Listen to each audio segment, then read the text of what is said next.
Hey guys, and welcome back to Cash Game Festival Bratislava. Day 3. So Friday night action is sure to be hotting up. And as you can see, all of those of you that are familiar with the stream, there's some familiar faces around the table. And it's going to be some absolute action, I can guarantee you of that. Got Mr. Peter Laterra in seat 3 there. Franke in seat 5, who is never scared of putting some money in the pot. A long-time bastion of the Cash Game Festival, Kevin Malone from Ireland in seat 4. Looks like we've got Paolo in seat 6, an Italian player who's a regular in the games here in Bratislava. We've seen him at previous Cash Game Festival Bratislava stops. And for those of you that don't know, we're going to be playing some 4 and 5 card Omaha, dealer's choice. So usually these things tend to start with some 4 card and tend to be 5 card every hand by the end of it. And Franke has got a hand that he's going to be playing for sure. Potovic with the Ace King 9-8. He, if you haven't seen his playstyle before, he doesn't need much. He doesn't need much to be incentivized to pot, and that's what he's going to do. So it's going to be a pot from him to start things off.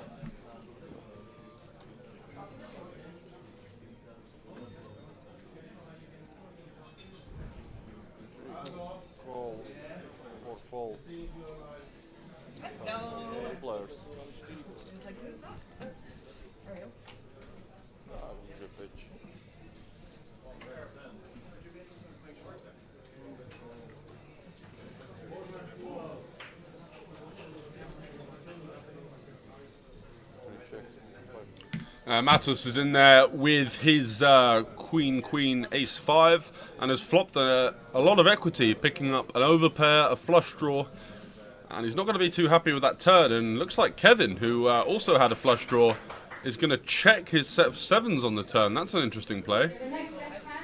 And it's a Queen on the river. Wow, so we've got a set over set situation. But having played the turn passively now, I believe Kevin will probably just call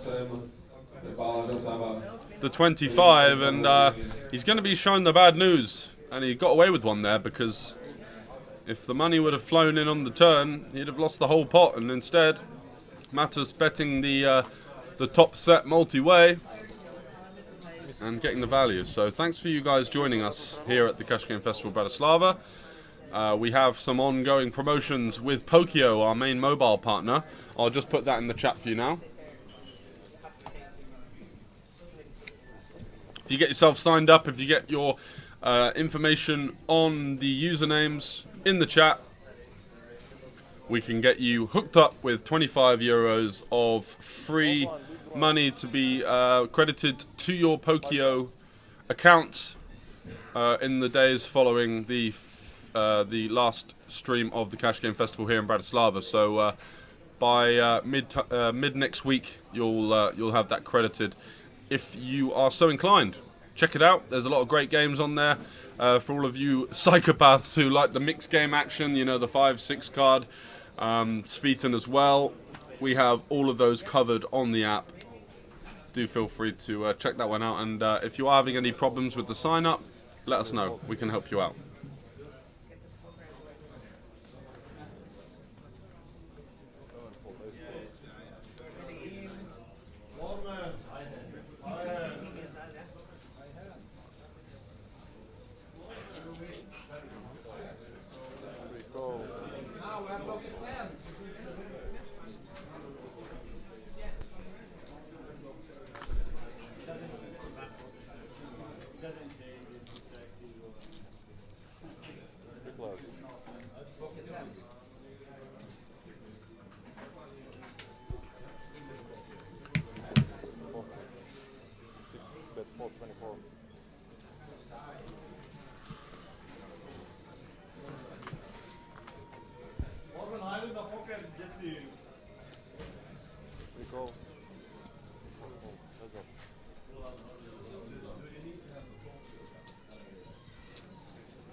Franke flopping middle set here.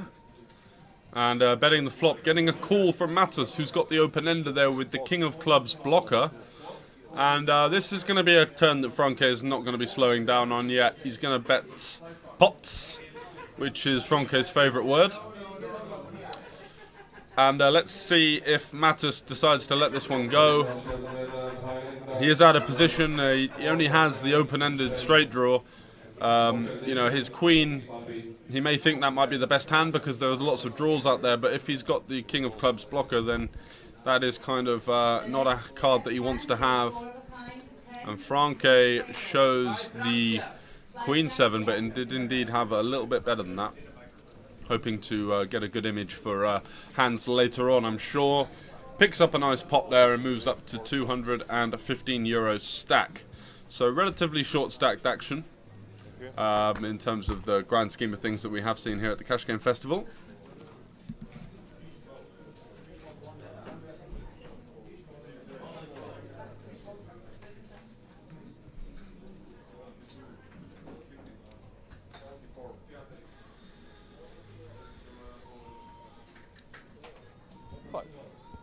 Rattle 5.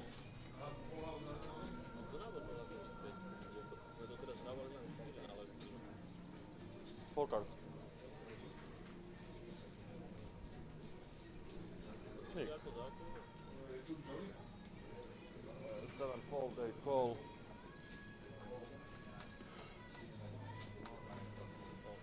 3 call. 4 call. 5 call.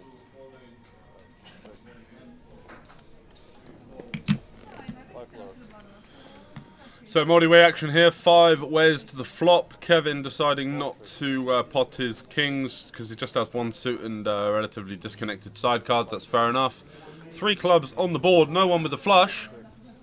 These spots are usually going to be played quite passively, as people are, you know, very aware that the possibility of the flush out there is rather high. But Kevin looks like he's going to take a stab at it with that king of clubs blocker. Does indeed have the best hand anyway. However, it's a nice spot to start to represent the flush. You can get hands like 2 pairs of fold. You can get hands that have a lot of equity against your hand to fold. And you're going to take the pot down quite a lot. And I do like the bet there from Kevin, showing good initiative there, taking control of the pot on the turn with the bet. Do you pot on the table or? But you need to pot here or not? Thank you, 5 cards.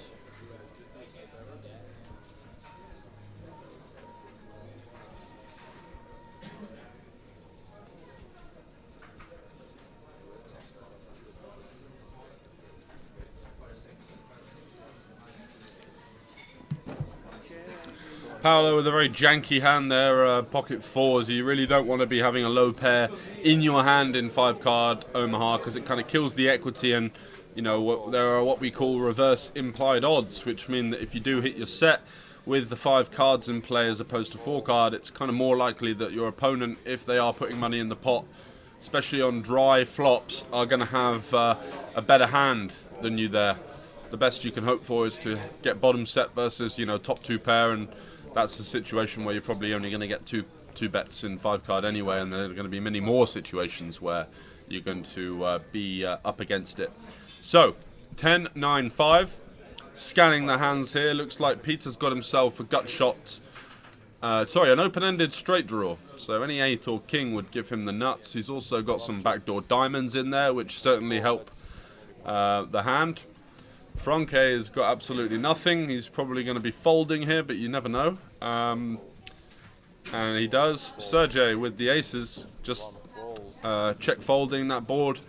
Yes, he might have the best hand sometimes, but there aren't going to be many turn cards that he's going to like. Basically, any card between a king and a 5 would be troublesome for him. So it's a situation where people that do play 5-card Omaha, you know, sometimes misplay that if they're new to the game from maybe a No Limit Hold'em background. But it's just something that you have to do. Be much more comfortable with getting rid of aces. I mean, in aces in 2-card, you know, you can wait all night for that hand and obviously be quite stubborn to let it go. post flop, because you're always going to fancy yourself on pretty much any flop with pocket aces. However, in this game, it's a completely different kettle of fish.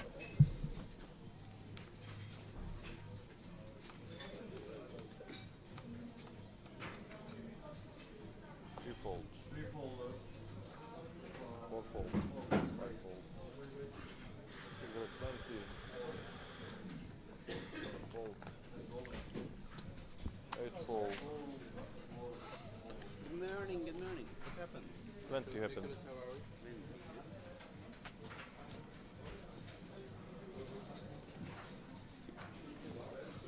So Franke popping it up with a bit of a banana hand here. Why did I even bother to look? It's Franke. What we support. And flops himself middle pair.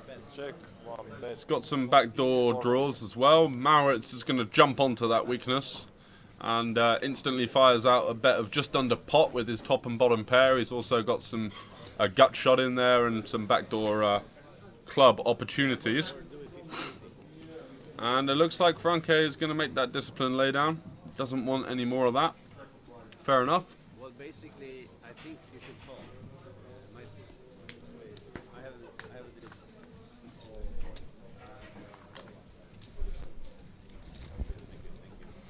Easy money. Easy money. How many cards, sir?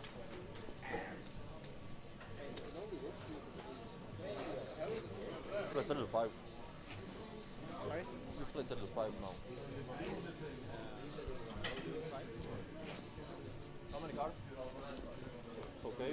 So, 4.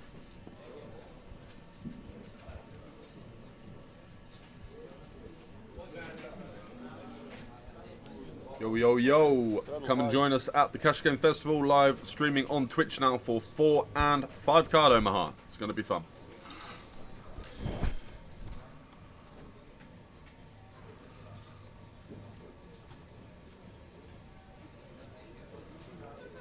Raise 15. 4 fold. 5 fold. 54. 46.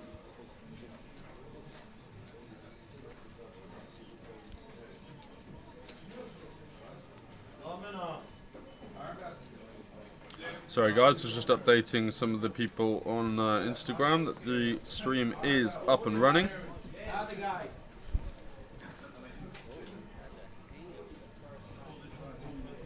4 cards. It's good to have some of you guys in the mix.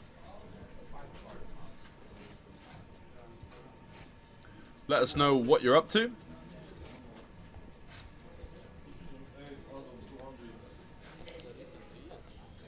And if you are interested in getting involved with the Pokio side of things, it's our mobile partner here at the Cash Game Festival, and we've got some excellent giveaway opportunities for you guys. I know you like the value. 4 times 25 euros is going to be given out each day. And yesterday we didn't have anyone take us up on that. So if you do set yourself up with an account, if you let us know in the chat with your ID and name, we will get that credited to you shortly.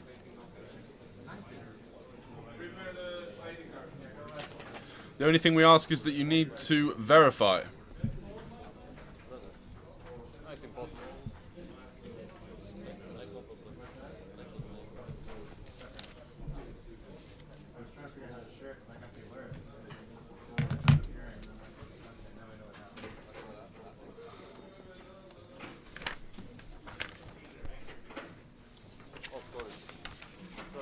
Call, 1 call, 8 fold, 3 call.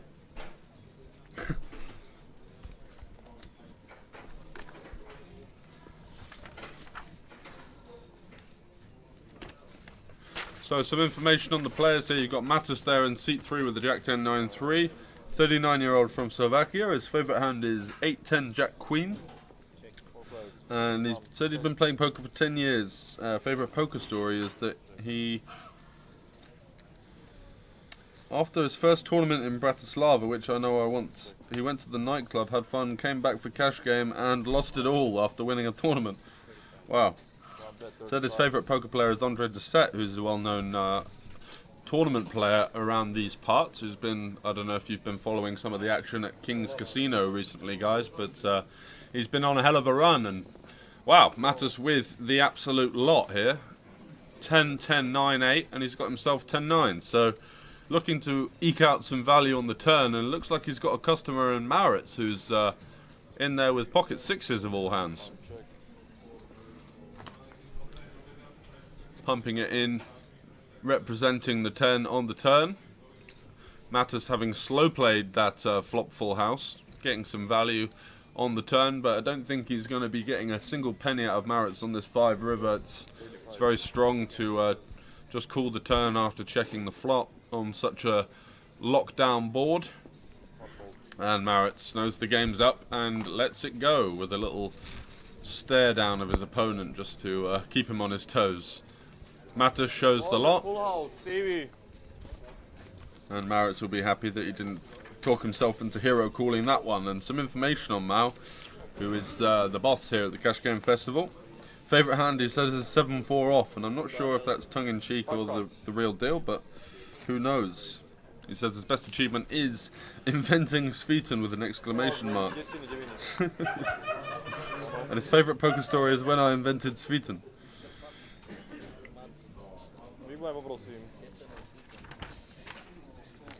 Paolo also, you can see there in seat 7, 36-year-old finance guy from Italy. Favourite hand is 7-5 of hearts, and the IPO, which is the International Poker Open, I believe, in 2017, he won 30k, so hell of a score there. Favourite player, Gus Hansen. He's been on the TV table a few times before, for sure. We've seen him many times here at the Cash Game Festival, and he says the meaning of life is simply to gamble. So looking forward to seeing some of his hands as we continue.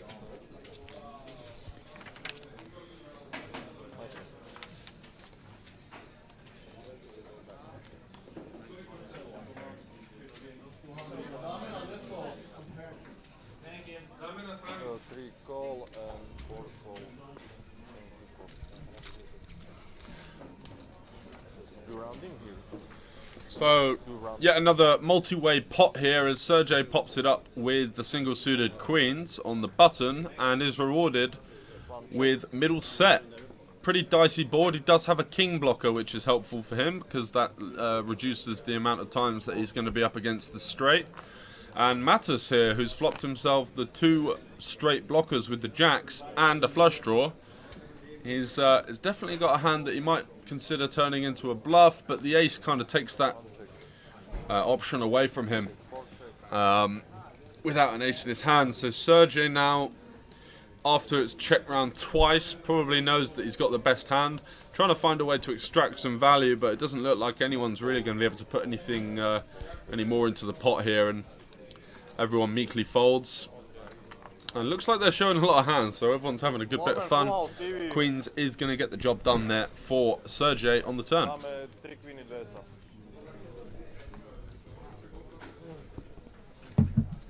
many cards? 5 cards.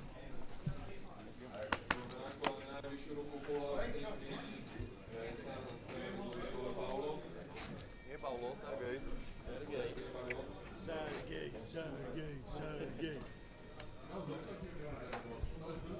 5 cards. Straddle or straddle 10. Sorry.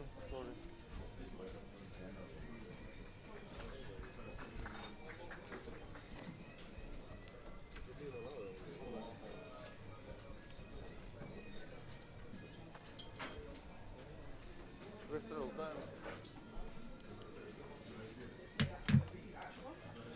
Double suited King Kong for Paolo. And looks like he is...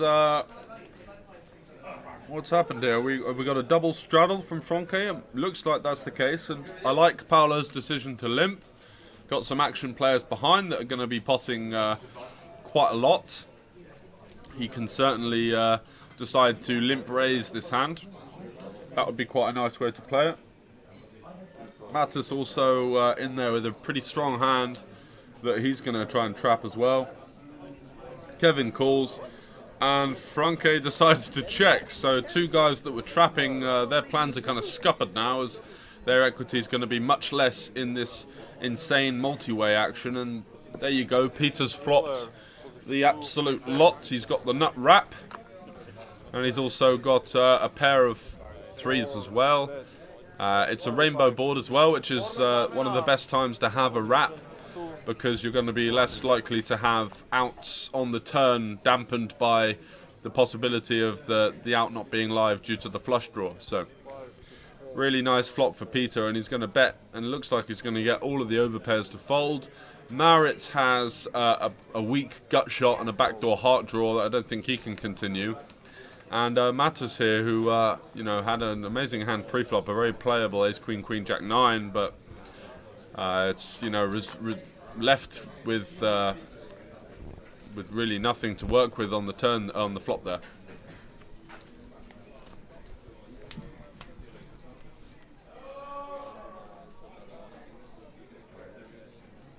Four cards.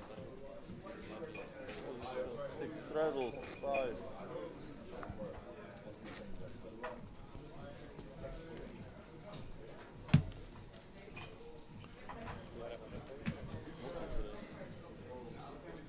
Good to see Mr. Latero there in seat 4 having a well-deserved swig of beer after taking down that pot.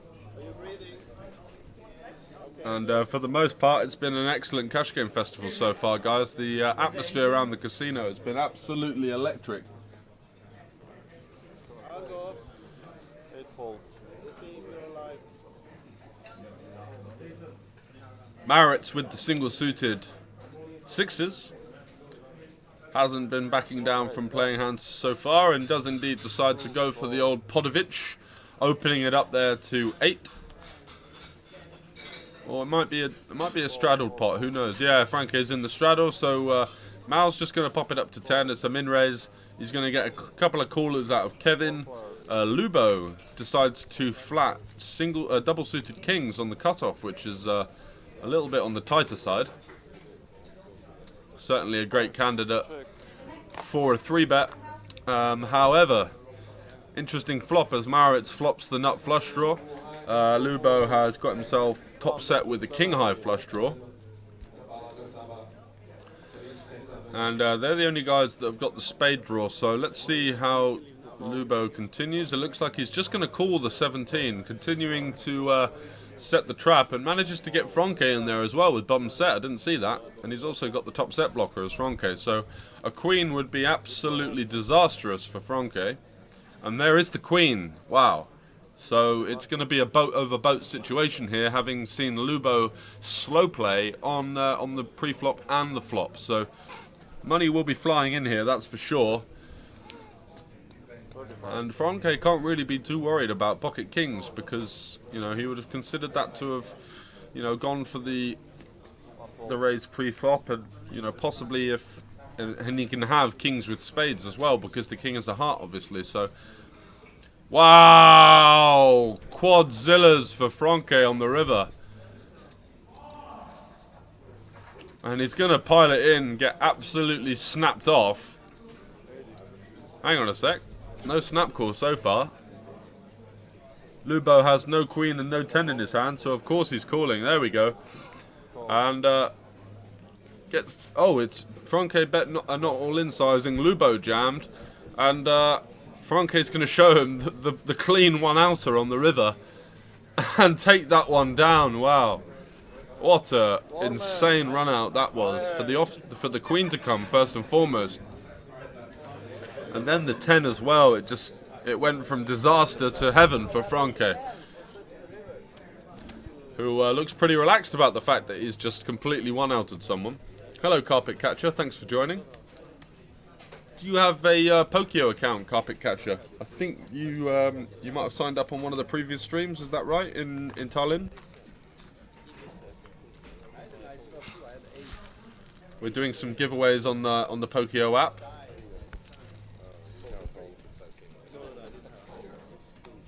Well, it might have been with BetSafe that I issued you with some of the tickets, actually.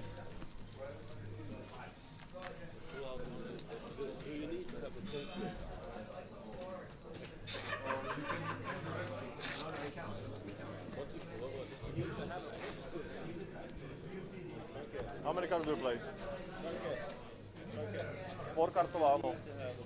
No, desín. 5 cards. No, not the raffle.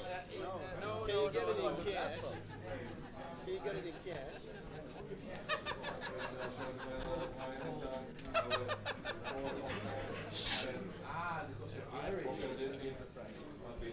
Ah, yes.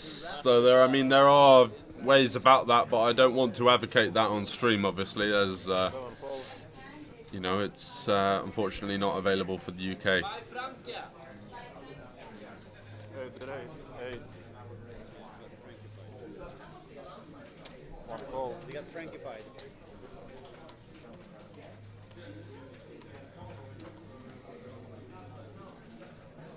2 call.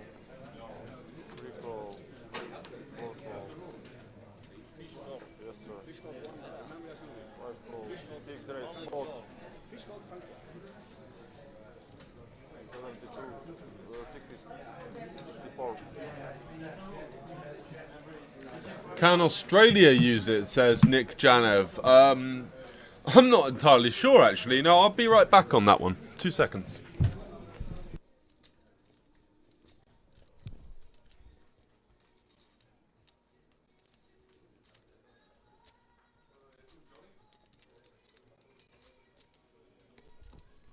Fold.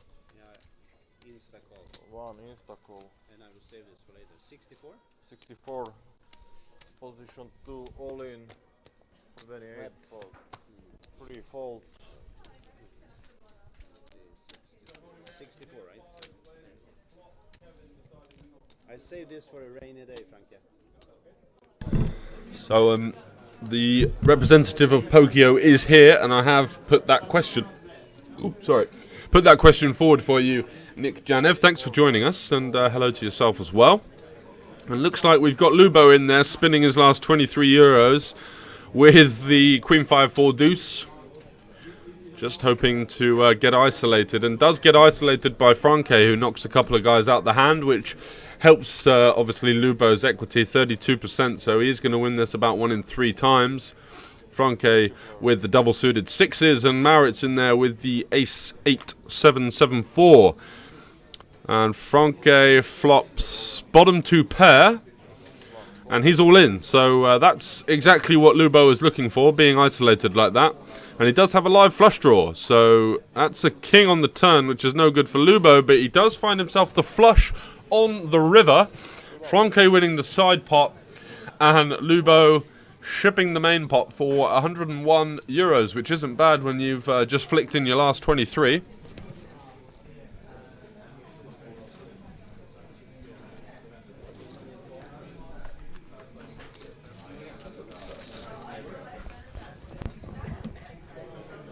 So good to see Lubo back in the mix there after being completely cooled.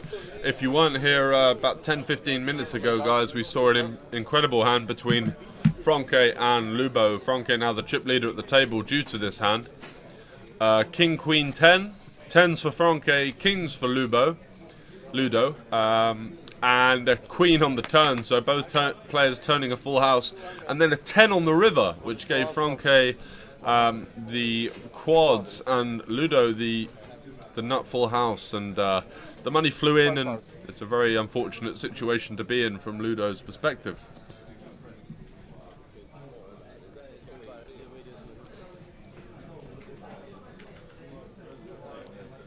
Level 5.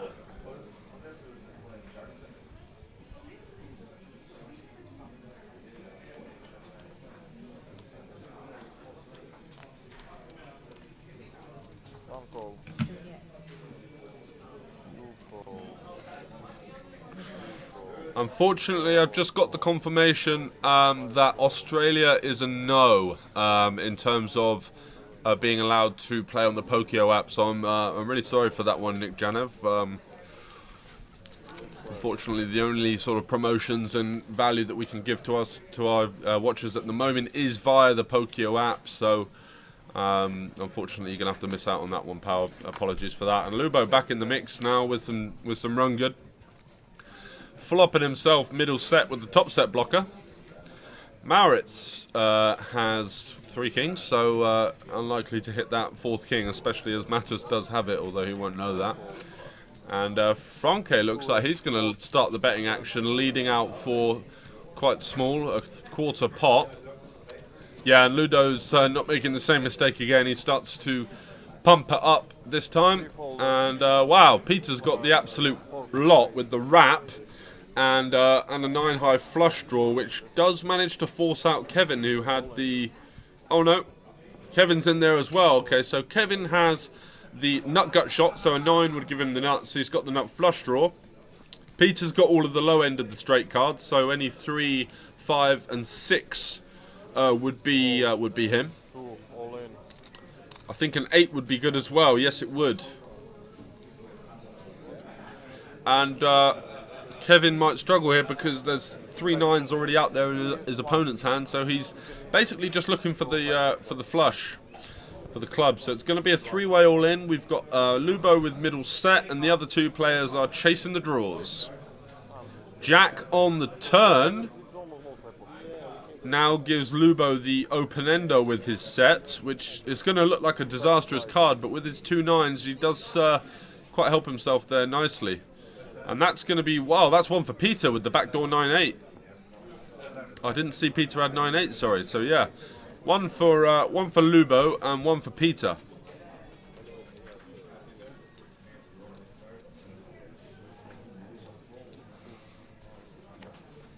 Unfortunately, Kevin, who had the nutted draw there, unable to get his hands on one of the pots. Looks like there's a little bit of confusion as to what's happening with all the side pots that are generated in these kind of multi-way all-in 2-board situations, and it's never easy for the dealer, especially as here at Banco, you know, the dealers predominantly have a no-limit hold'em background in terms of their experience, so you do have to be a little bit patient, and you know, these games can get out of control with the multi-way all-ins, and it's just one of those things that you have to accept, really. I think that they've done an incredible job so far.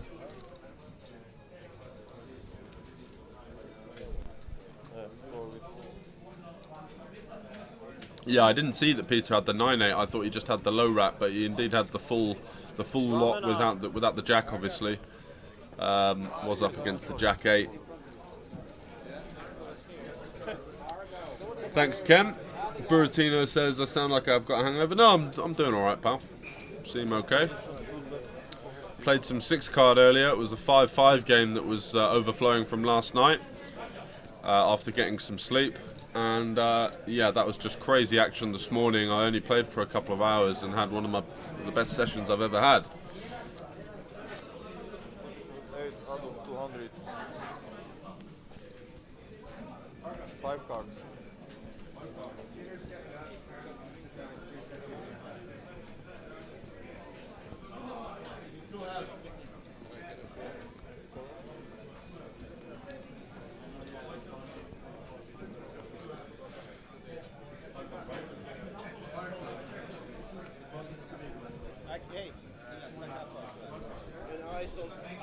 Ice on the side. Treadle 5. Ice on the side. Push to fold. 18. No, I'm 18. Sure, of course. Raise 15. 4 call. 5 fold. 6 call. 7, 8 fold. What happened to you, Buratino? Were you doing shots again? Hate Asians from now on. Oh God, what happened? Okay, so Matt is popping it up with the King Jack 10-5-4. Might be a little bit of well, it's an interesting raise, but he has flopped the entire joint. Got himself the nuts with a redraw to the second nut flush and a redraw to better straights as well. So he's going to be pretty happy with his this start. Maritz has got the nut flush draw. Peter is in there with the same hand. He's also got the nuts, but I like the way that Peter's played this. He's really got no side cards with it, so if he raises and gets repotted, he's going to be giving someone the free roll. And it's going to be four-way action to the turn, as Franke's also in the mix with the bottom set and a jack-high flush draw. So action flop here. Let's see what the turn brings. It's the ace, which is relatively inconsequential. No one picking up backdoor diamonds, but now Maritz decides to pile it in with the top pair and the nut flush draw. Top two pair and the nut flush draw, and he's going to get some bad news here, as he's going to run into Jack 10 in two spots. And Franke might also be a little bit reluctant, and yeah, Peter, he knows that this isn't the best for him, because he might be getting free roll, which he is, but there's really nothing you can do on the turn. I think in 5-card there are some instances where you can justify a fold with multi-way action when you know someone's got the same hand with the redraw, but on the turn here, he's just going to be getting half the pot so much at least that that he's going to have to stack off. It's a pretty draw-heavy board as well. He does have ace 9, so he does have that redraw with the ace to a full house. Doesn't know that Maritz obviously has the ace queen, but a 9 could help him significantly. Frankie's showing some good discipline there to get away from the set with the flush draw. Knows that his flush draw isn't going to be live. Shots and Asians, those play any two and hit everything. Oh, you're playing some Hold'em, were you, Bertino? Why did you play the Devil's game? So let's get to the river, and it's the 10. Matus improving to the nut straight. King Jack is going to get the job done, and Peter's going to be pretty pissed off with that one, as he saw that he did have the same hand and got outdrawn. It's an unfortunate byproduct of 5-card Omaha sometimes. And lovely pot there for Matus, 851 euros in there. That's going to be sliding his way completely, and I think they've only run it once as well. Is there any kind of side pot between? No, it looks like Matus had everyone covered, as he did win a big hand earlier.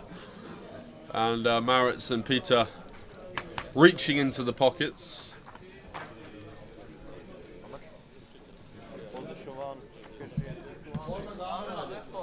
I'll have a look on Instagram now, mate.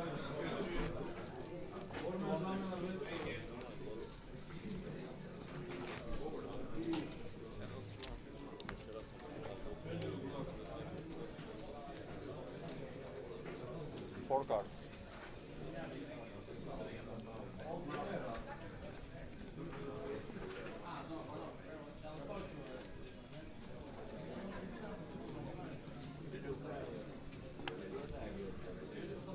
Ready.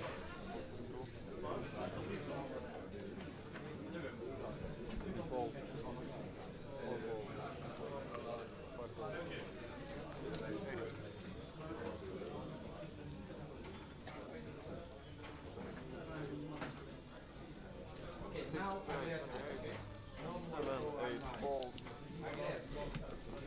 So 4-card, which has been a bit of a rarity so far, with most people deciding to side with the much more gambly and variance heavy game of 5-card Omaha. But back to the basics. Mao has himself ace 4 king 3, and just flatting the cold calling the 3-bet of Franke, made it 28 with the ace 9 6 4.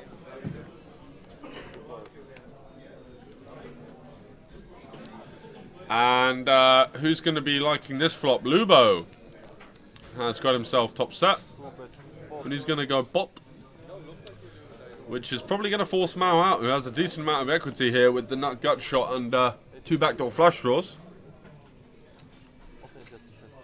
Franke not really connecting with that board whatsoever. He's going to get out the way, and Maritz folds with just ace high.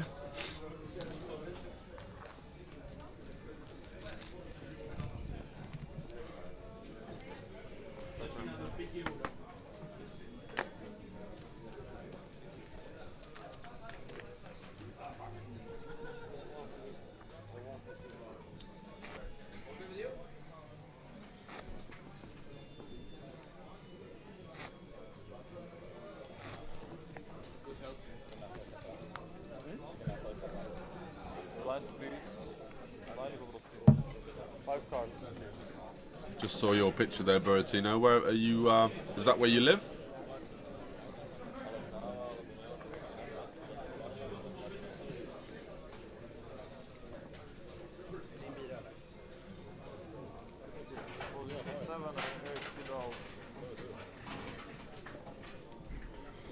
So Mattis in there with the ace 10, 10, 6 deuce.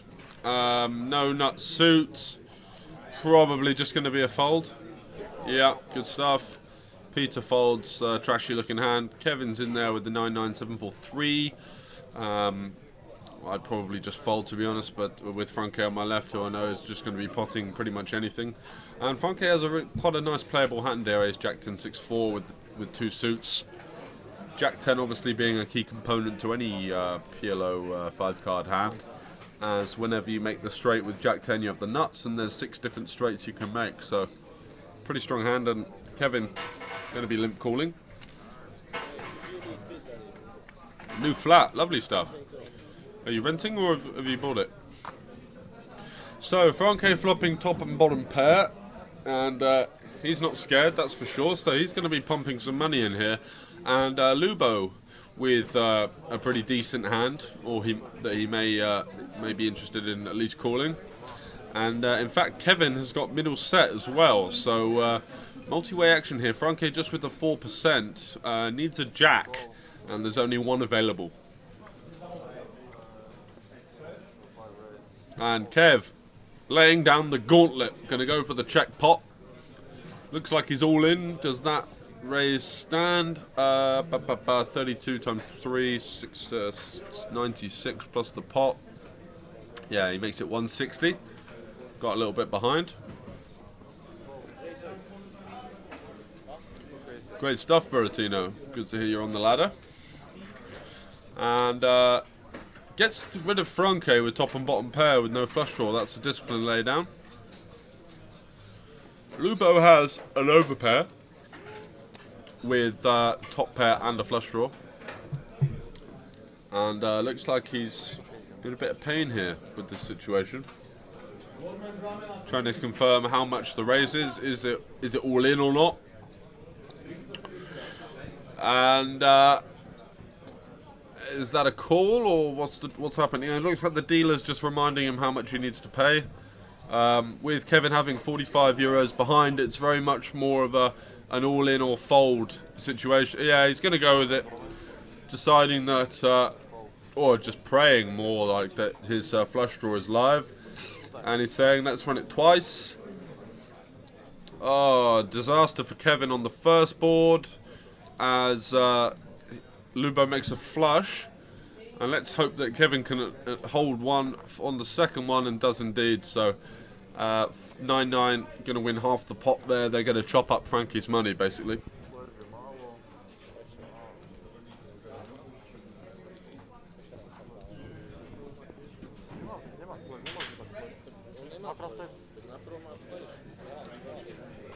What's not, Buratino?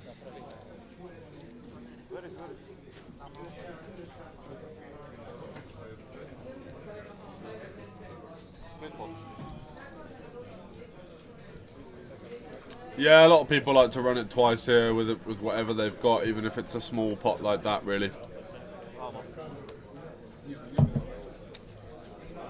I tend to run it 1, 2, or 3 times, mostly 1 or 3. I like there to be a winner in the hand, otherwise, you know, what's the point? But, you know, if I'm in a 4-figure pot or something like that, it's very much, well, it's more advantageous for me to run it multiple times.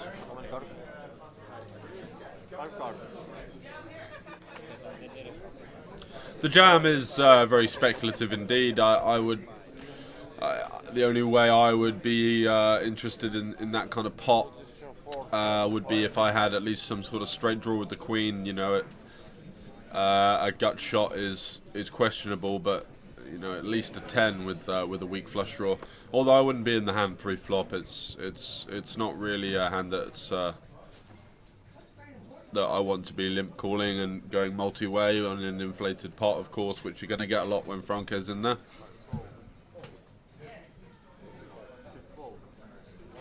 Yeah, you really want to favour some nutted draws in this game, and hands that can make the nuts a lot easier. You want to play a lower VPIP than is seen to be played across live games pretty much everywhere. You know, you just see people playing way too many hands, getting themselves into spots that are entirely avoidable by just, you know, doing exactly that, playing these sort of janky hands, making bad draws, and, you know, not really knowing what to do with them once they do. And it's kind of like the pre-flop mistakes tend to get completely flared up into, you know, possibly losing a 4-figure pot from just making a loose call for 10 or 15 euros pre-flop.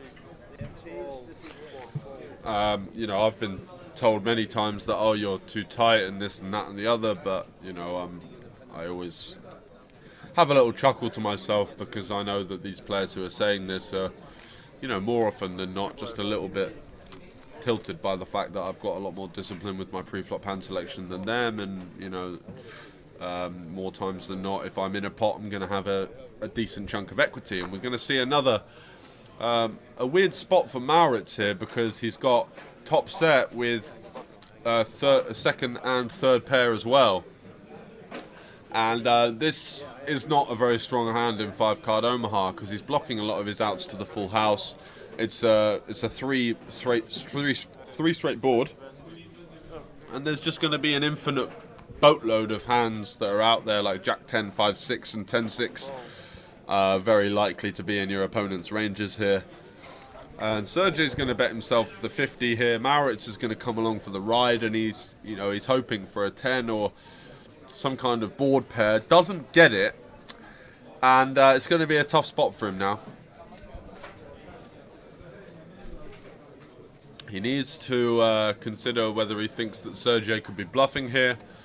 The best candidate for a bluff would be something like 10-10 with hearts, which has still got decent equity against you. He does block pocket jacks, but he is just going to stack off with the set and hope for the best, you know. So a board pair required for Maurits, or a 10 to chop. Would a 10 chop? Yes, it would. And wow, finds the 7, and that's going to be a full house. And the 4 of diamonds on the second board, inconsequential, and it's going to be a 5 on the third board. So Sergey going to be getting 2 out of 3 there, having flopped the absolute lot.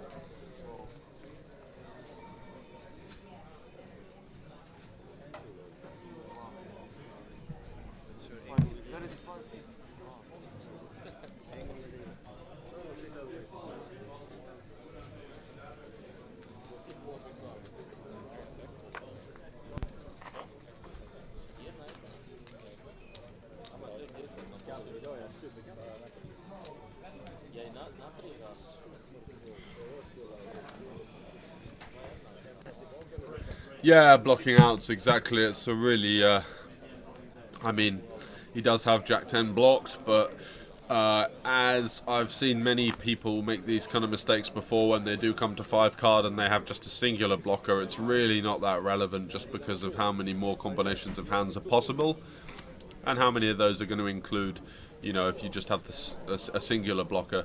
It's much more crucial to have, you know, 2 or 3 even blockers in your hand to the hands that your opponents are representing. One is pretty trivial, and, you know, doesn't really make much difference in the long run, because it's not the removal that you're looking for. Yeah, I agree with you, Buratino. It's a loose one there. Just praying for the board pair.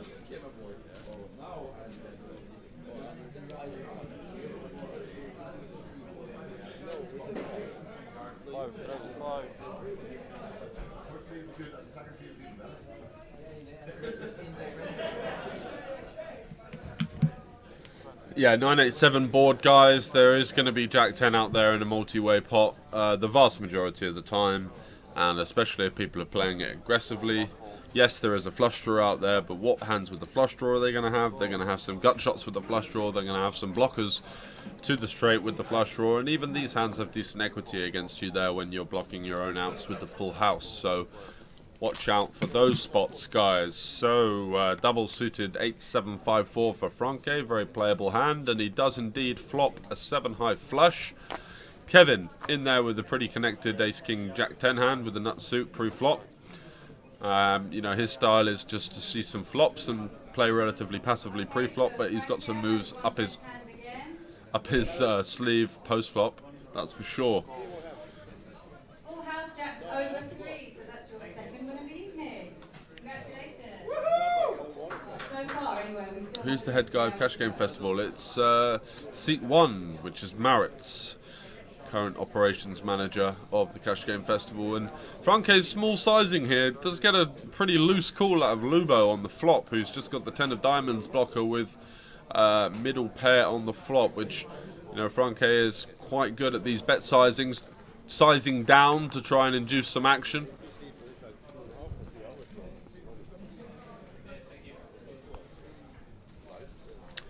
You meant the older guy running tournaments and such. 4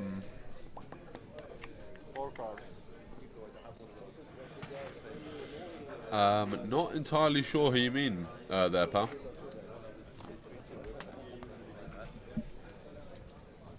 I'm gonna keep on doing this. Position 6, treble 5. 4 cards. Four. I have a date around. 9 cards.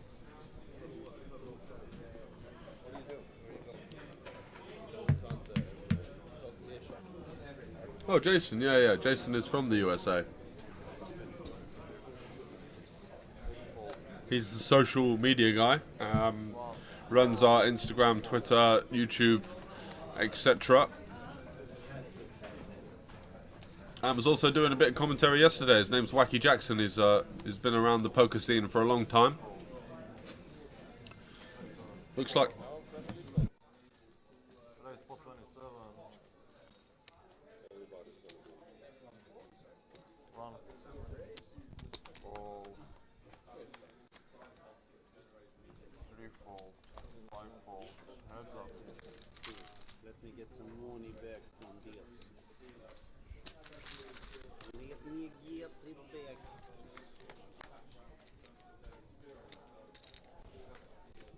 What? 66. Can I step on that? How much? Position 66. Position 6. Bet. Oh, he's solid. He's solid. And the raise. All in. Roll. Quanto? Wow. Yeah. Una vez. Once. Yeah. Jag la ett bra kort för er. So it's 91.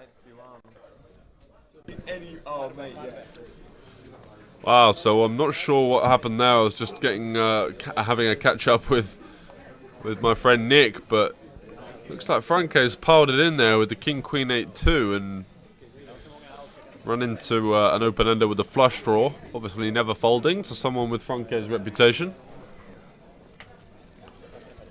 Am I coming to the Unibet Open? No, I don't have any plans for the Unibet Opens. Are the cash games there good?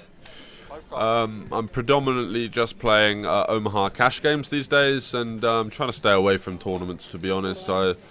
It's just too much heartbreak for me to handle. When is the Unibet Open? Are you talking about the one in Tallinn?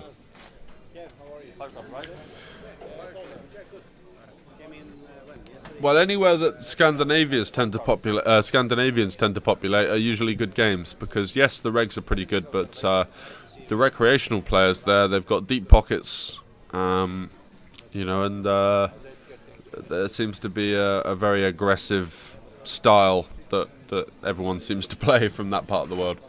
Hilton next week, blimey, man, I don't know if I can make that. I've been travelling around for a long time. I need to take a couple of weeks out of the game just to work on some mental side of things. Just I feel like I've been a bit burned out at the moment. I've played. Let's have a look at my poker tracker. I think I've played over 300 hours this month. I appreciate that offer. I might take you up on that. It depends how I feel. One fold. 2 call. Let's have a look at this. So, total hours, yeah, 245 hours in just over 3 weeks. It's been a hell of a grind.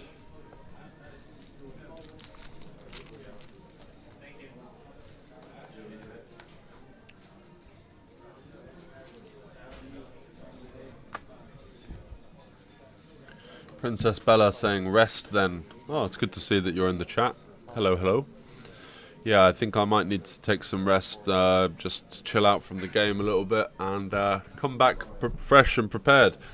Feel like I've been not playing as good as I could be the last couple of days, but I'm pretty hard on myself as a rule of thumb, so we'll see how that develops. I've been making some good money, so I'm happy with that. It's just I'm not happy with some of the decisions I've made in big pots, which have worked out for the best, but, you know, that's sometimes what happens in 6-card Omaha. You could be the worst player on the table and get the absolute lot. I see it all the time.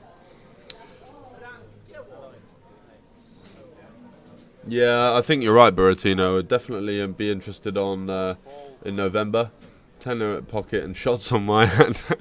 Looking forward to that, mate. And I don't think that Cash Game Festival Thailand is happening at the moment. I'm not sure why that is, but it seems to be off the books.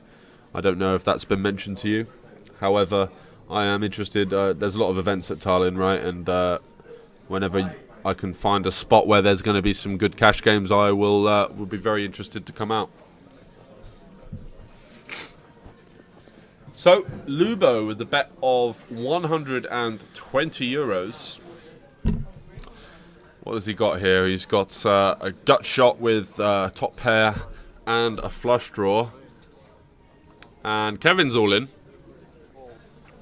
Not sure what he's just got the open ender. Crazy action here. Kevin with a pair of sixes. Queen on the first board is going to be Lubo's, but he doesn't like it. Wow, how the hell has that got in on the turn? Kevin just with an 8-high flush draw that obviously wasn't good, and an open ender. You know, just praying for some kind of 4 or 9, basically. And the 9 wasn't the nuts, so did have a gut shot as well to the 10, I guess, but bit of a stretch. Oh, I'll ask for that to get taken down. That's a good point, actually. I'll message our media guy Jason now to let him know about that.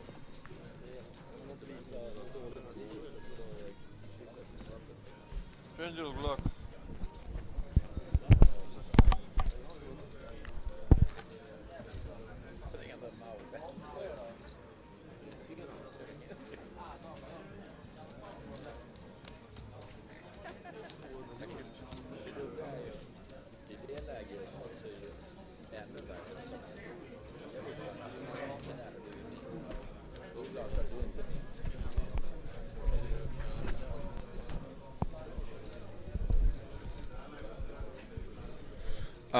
Yeah, I'll just last now.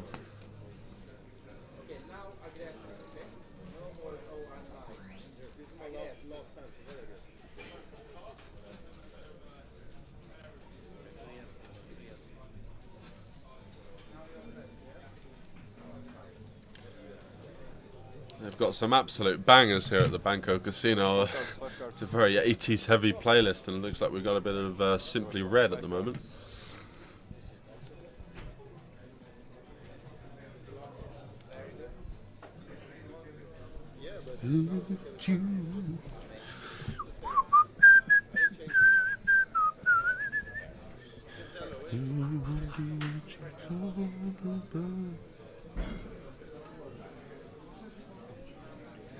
Double straddle. 80s bangers. Oh, just chatted just at the table with locals and we're all hyped for Nov. Oh, I'm sorry about that, man. I'm not sure what to say. It's just one of those things that sometimes it doesn't work out. We do have a stop in Romania next month. Cash Game Festival Romania. It's going to be on from the 16th to the 20th of October. Get yourselves over there. You can qualify on the Pokio mobile app as well. And guys, you know, get yourself signed up. I'll put the information in the chat for you. We're literally struggling to give this money away. 4 times 25 euro bankroll boosters up for grabs. No one taking us up on it. We got 2 people a couple of days ago, Vladimir and Petalk O, who managed to get themselves the free 25 euro giveaways. As long as you get signed up and give us Or if you are signed up, we might even be able to just ship you that 25 euros to your account if you have the verification documents sorted. If you don't have the verification docs, you will be unable to receive that until that is done. What's your Pokio name, Buratino? I'm sure we can work something out, as we're literally struggling to give this away.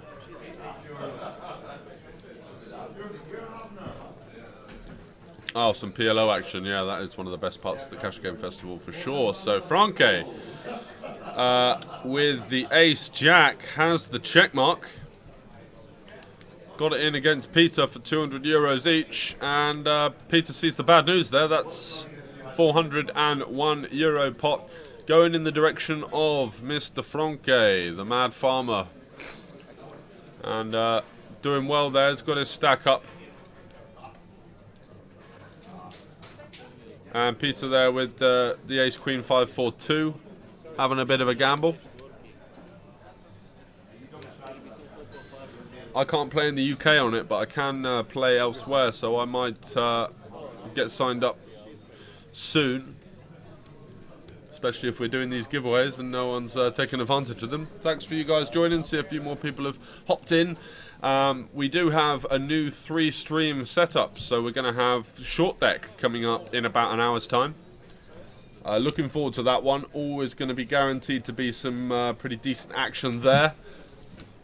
And there might be a possibility of me actually playing that one because Jason is saying that we have a few short on in terms of numbers. It is a new game and not something that's been played around the Cash Game Festival for very long. It'd be the second time that we've actually had Short Deck available.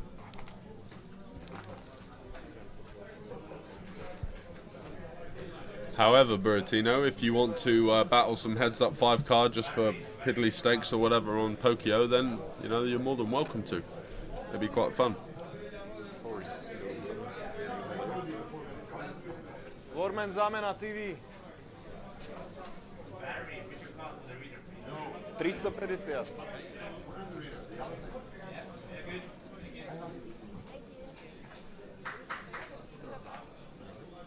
So, position 4, 300.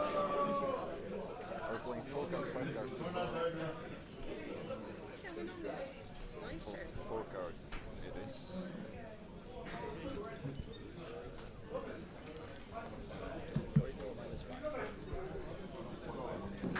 So here we have Karen, hailing from Ireland. Good friends with Kevin, who is sat on her left there. You just see them having a little chat there. So straddle from position 1, 5. Princess Bella with the thumbs up. Good to have you in the chat. Thanks for watching. Yes.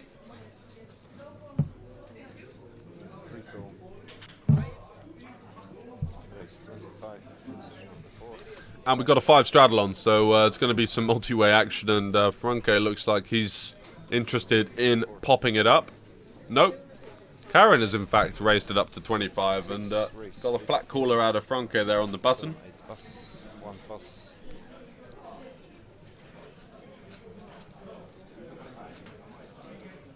Good luck, everyone.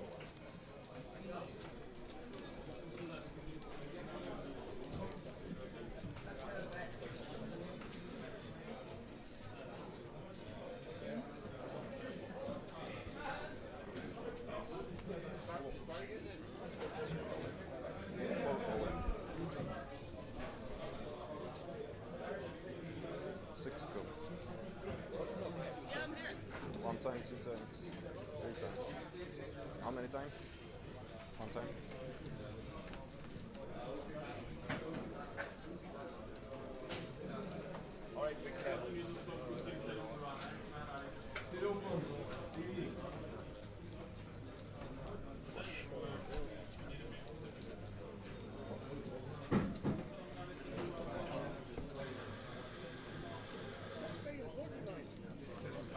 So you're still yet to see the cards of Karen and Franke here, but the money has flown in. And what we're seeing on the showdown, Karen there has King 8-8 with diamonds, there's 3 diamonds on the board, so it looks like she might have won with just the king high flush on a paired board, which is no mean feat. I wonder what the hell Franke had.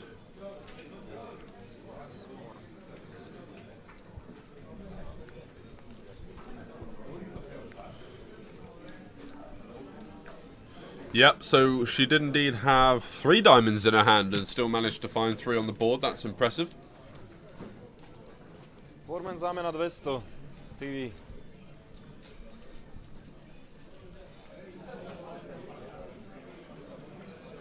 Open 1.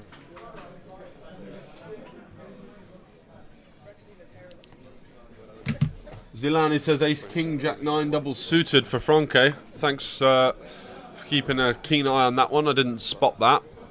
Looks like Franke is going to reload in for another 200 or so.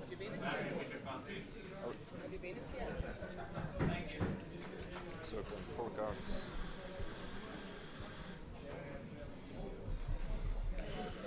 And a good start for Karen, who sits down and basically within 2 hands has doubled up,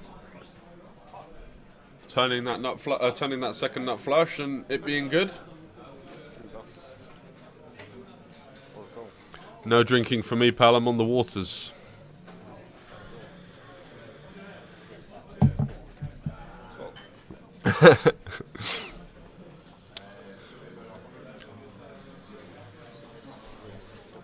No, drink more then, says Zilani. Yeah, that's probably where I'm missing out. Although I will have to wait a little bit.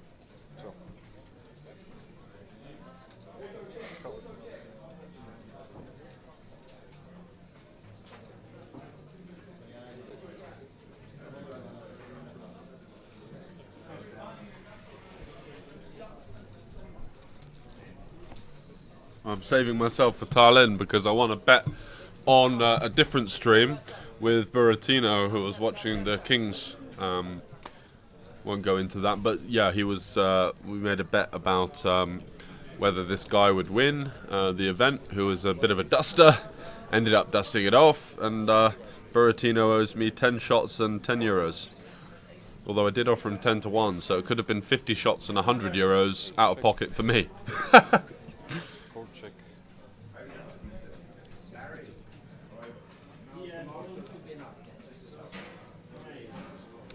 Well, it looks like a Pokio is not available in Estonia at the moment, so that's a bit of an issue. I did just speak to the representative from Pokio, and she said that they are getting a list up and ready. Okay, so multi-way action here as Kevin's led out the flop with a gut shot and the nut flush draw.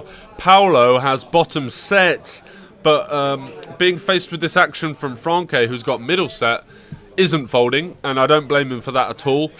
Karen, yeah, she'd do well to get out the way with that non-nutted flush draw, and Kevin snaps it off because he's got, 2 nutted draws. The 5 or the club give him the nuts. So let's see what happens here. It's a 3 on the turn, changes nothing, and a 3 on the river gives Franke jacks full. Kevin has backdoored a boat.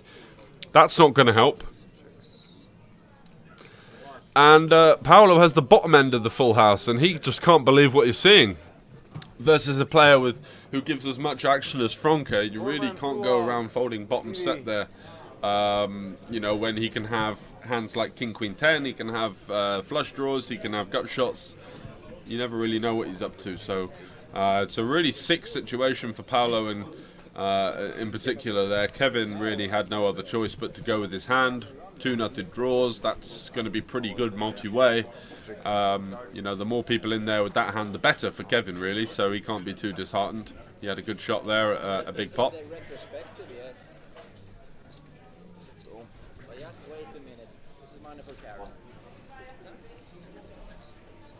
I agree that you have to fold that set in the vast majority of games, but in this particular hand against that particular player, I don't see it happening personally. I know that is something. I don't know if you've ever played with Franke before, but he could even have something as ridiculous as just a naked 7 high flush draw there. The other players being in the hand, you know, it is a sticky situation. People tend to be quite honest in four card, especially in multi-way pots. So you might have seen a lead from them if they did have a higher set.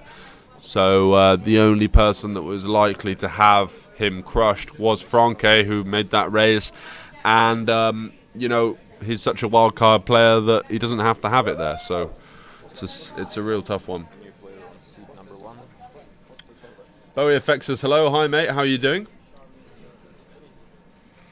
You can pay both blinds if you want. Are you grinding today, sir? What's up? What's on the agenda? Big blinds. Big blinds. Just getting things. Got a new phone, good stuff, and you bought a new watch as well, man. You're getting the absolute lot recently, aren't you? So I'm gonna need to get a new phone soon. My one looks well, it's had better days, that's for sure. Smashed up completely. I'll play some stuff. Gonna be a quiet one. Enjoy some time off, my friend, or a half day off, as I know you're accustomed to. I'll speak to you, and then before you know it, you've got the whole MTT grind set up and ready to go.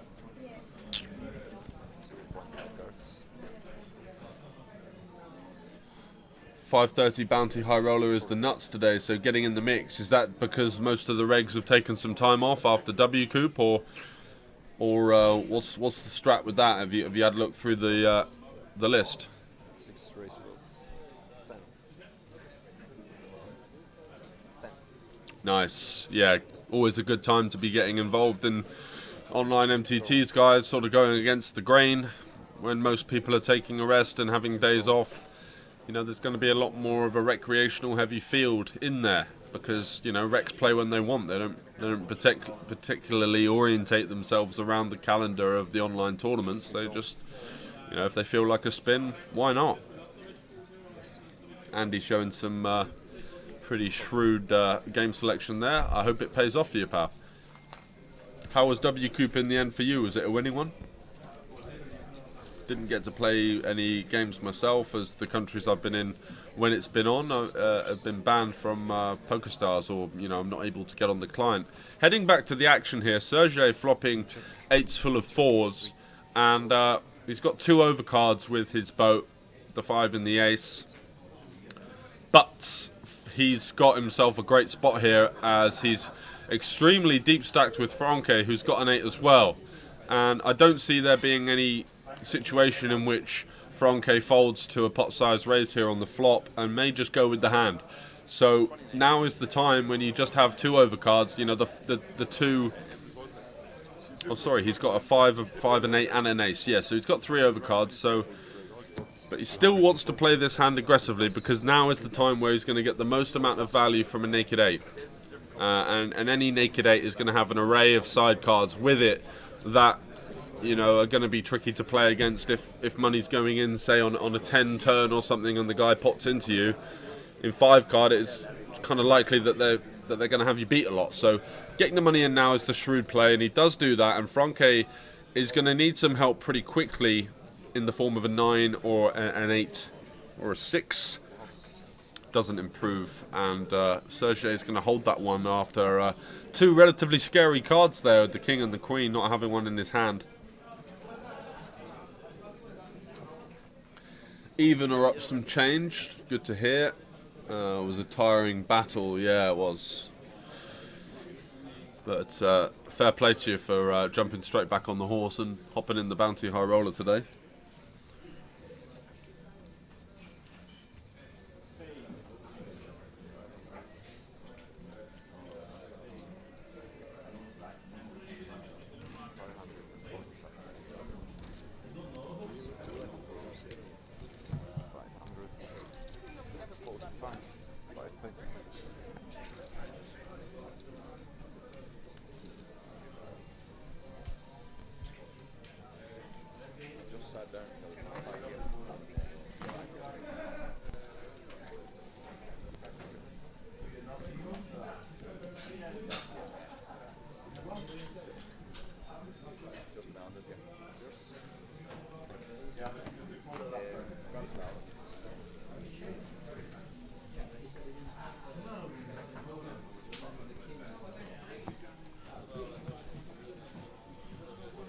So moving on, as we got about Got it. half an hour or so of PLO 4 and 5 card action left on the stream. And with everyone gunning for the added value here at the Cash Game Festival, remember guys that they are playing for the Cash Game Festival trophy, which is given away for now in 3 separate events. We've got the mixed game trophy, we've got the Omaha trophy, and the No Limit Hold'em trophy, as we were tending to see these sort of 5 card Omaha players getting all of the cake. In terms of the packages that were given away, it was mostly even decided by like a last hand 4-way flip, and the money was just going in, and it kind of wasn't fair to the Hold'em players. So we took a step back and we strategized what we should do about it, and you know, Maritz gave the go ahead for a package to be given away for each style of game. And you know, that's some incredible extra added value here, as we are doing the giveaways on the packages as well, which is taken €1 per hand. And those are being given away, one on I believe today, one on Sunday, and there's going to be another one once we've totted up the amount of money that's been collected after that. So get yourselves down here if you are local, if you're anywhere near Bratislava. It's going to be a great day of action, and look forward to seeing you here. You're always welcome to drop me a message on Instagram.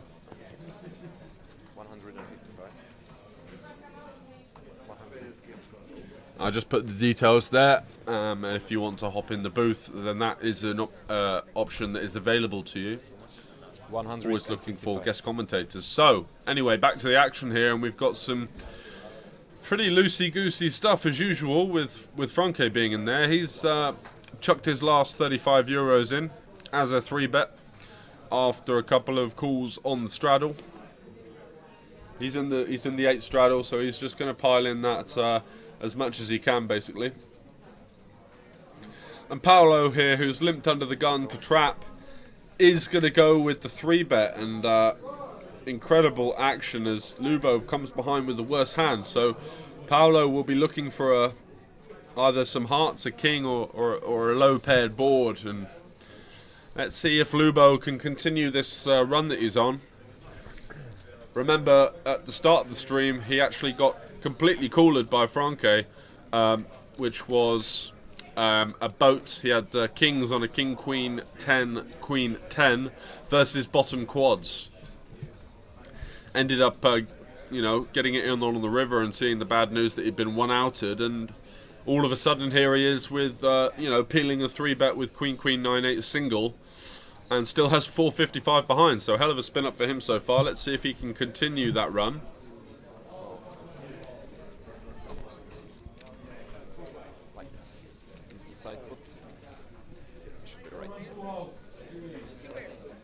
What was me, Bella? You're all in. This is the main pot. 39. And let's see if Paolo can fade the queen here. He does, but it's a great flop for Franke, who flops top 2 pair with the nut flush draw. And I like this from Paolo. He's showing that he's not scared. They've got a low stack to pot ratio.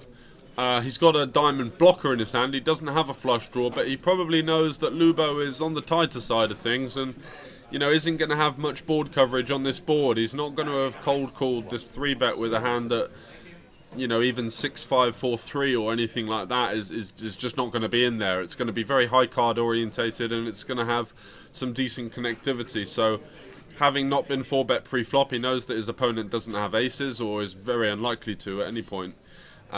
So he's going to file it in here. His hand does need some protection. He's, you know, and if he can get a weak flush draw or something like that to fold, then it's just an excellent result.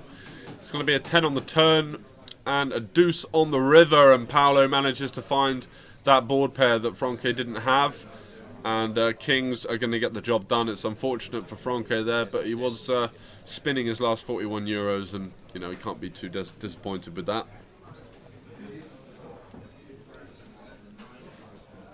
Unfortunate for Franke, but another 200 bullet is going to be fired.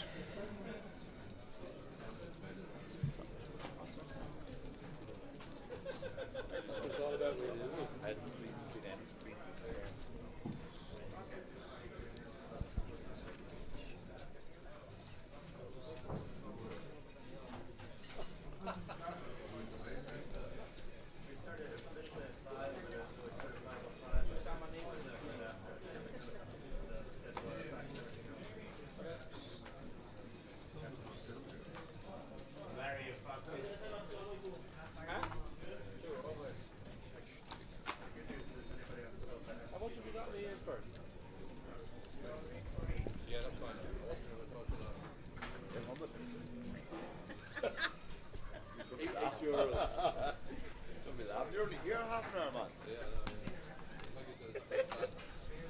Kevin, you have to learn this word. Vormenzamen Advesto.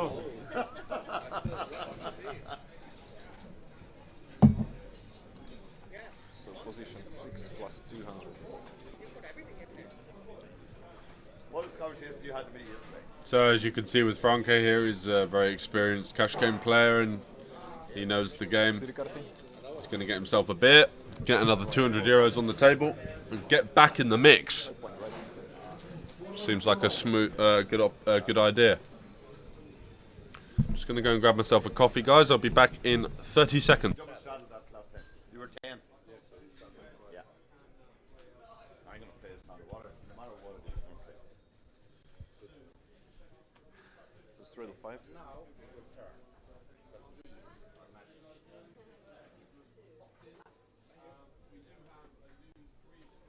7 call, 8 call, 1 call, 2 call.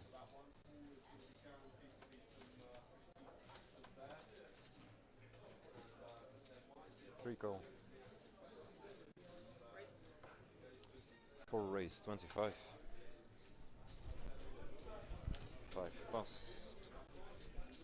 6 call. 7 call.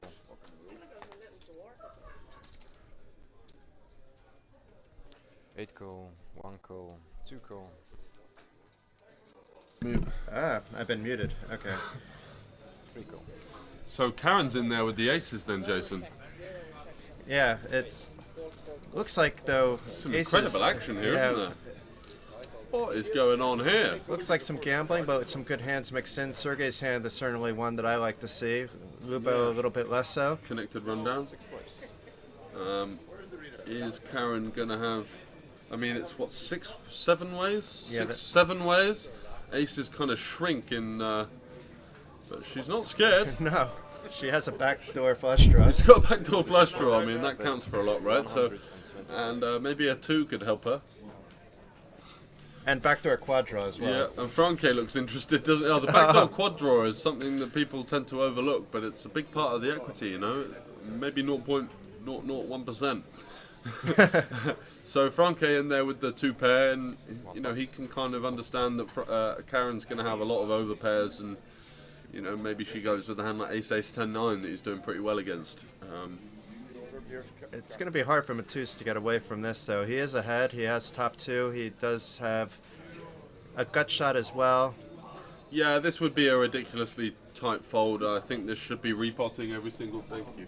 This should be repotting every single time. It's just for. Oh my god, that is way too tight, man. Like we've seen Franke. And You Karen know what? just calling off. Yeah, but you know what Franke is going to be in there with, right? It's a dry board, and yeah, Karen de backdoors that straight. Oh my god. Oh wow, and Franke would just be like, what the hell is going on? I had the 6-2. Somehow Matus is going to be shown the good news, because I don't think he would have ended up having a straight. Did he have No, he had 7? 8-6, 7-4. 7-4. Yeah, that's not a straight. So he sort of made a bad decision, but got lucky in the fact that he would have lost. But it doesn't really matter, I guess. When the money went in, he was a massive favourite. But why I came in is to announce George's. I don't know if you announced that you were going to be on the short deck feature table coming up. Yeah, I appreciate you offering me that opportunity to do so. It's not much I actually get to play under the lights at the Cash Game Festival. And I get to announce some short deck, which will be a first for me as well. So Yeah. we'll have some fun with that. And I'm going Yeah. to leave you guys at it because they're going to at the final 2 hands in real time now.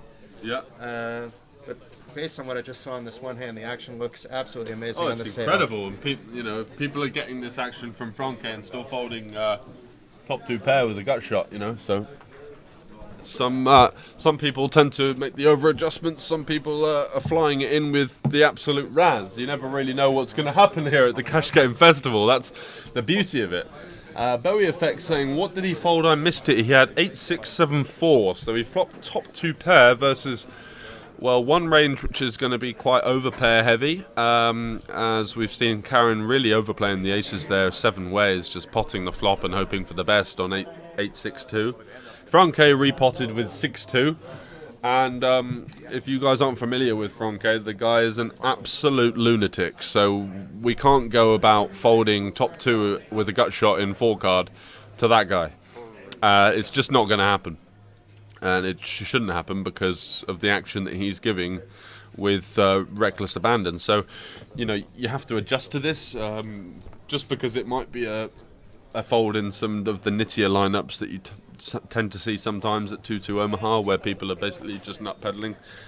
There might be an argument for it there, but it's a really bad fold in that situation. And I'm not just saying that because I can see the cards.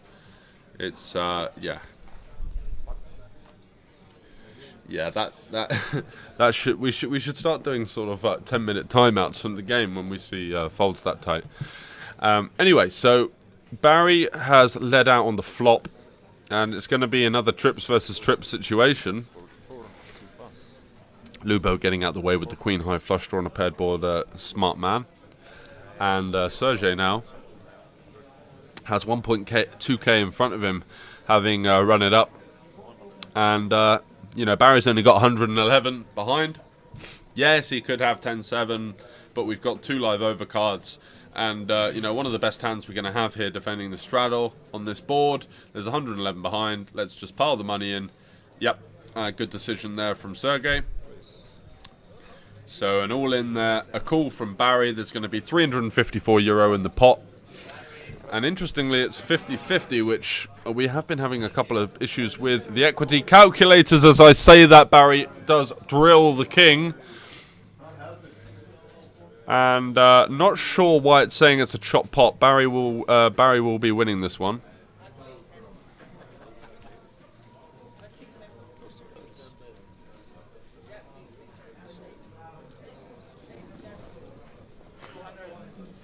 Oh wow, sorry, I've completely missed that, haven't I? Sergio's got a king as well. What the hell am I talking about?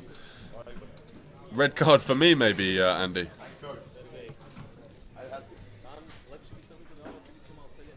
we going heavy duty drinking tonight?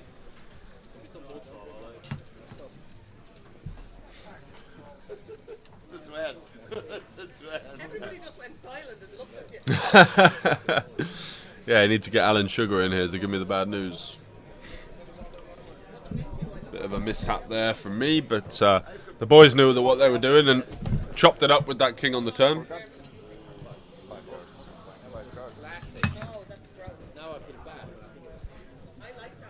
You feel bad it was me, did it?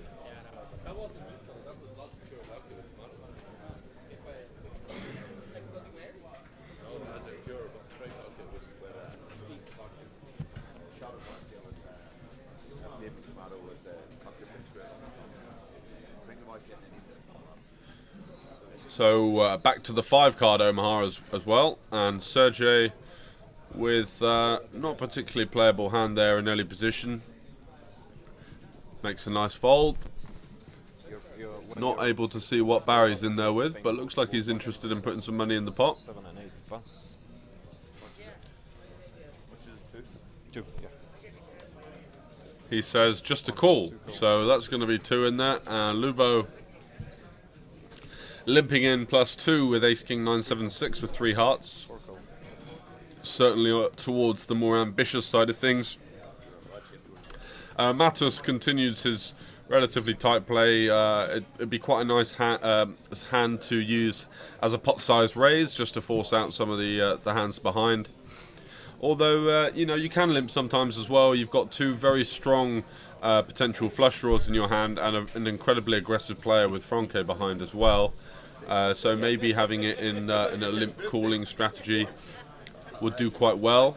However, Barry clearly aware of the situation here. It looks like he's potting it. Or is he just joking around? No, he isn't. No, so he's made it 56. And 6, 2 calls. wow, so Lubo's going to come along with the 3 hearts and relatively disconnected side cards. The 9-7-6 there with a couple of gaps. Barry's got the aces, as you'd expect. Limp repotting. Usually not going to be an awful lot else. Matus now is in a bit of a weird spot because He's essentially closing the action here. You'd never really expect Karen and Kevin to have many traps in their range, facing all of the action pre-flops. So Matus now, is he going to start? I've got no idea what's going on here. I think he's made it to the size where Franke can't repot now. And Franke is going to pile it in with the King Jack Jack 10-8, of course. He's double suited, and you know, I've seen him all in with much worse than that. Barry's all in. Lubo is going to probably flat the 1-4-4 here now. I don't know, you know, this is the sort of situation you can get in 5 card where you make one mistake and all of a sudden you feel like you're getting priced in, but you know, the hand is complete burgers. He's got 3 hearts in his hand. You know, there's not really that much connectivity. He's only got 1 suit to hope for. We can see that Franke, oh, what's going on here? Has he misread his hand, or have we picked up his hand wrong? This is a very weak hand. He's all in, and Matus is going to be all in. So there's going to be a couple of side pots here. Barry is the one playing for the main pot. Then there's going to be 23 times 3, which is 69 in there for Franke. And then Matus and Lubo are playing for an extra 200 each. So absolute carnage here at the Cash Game Festival, as expected. In the 5 card, it does get a little bit out of line.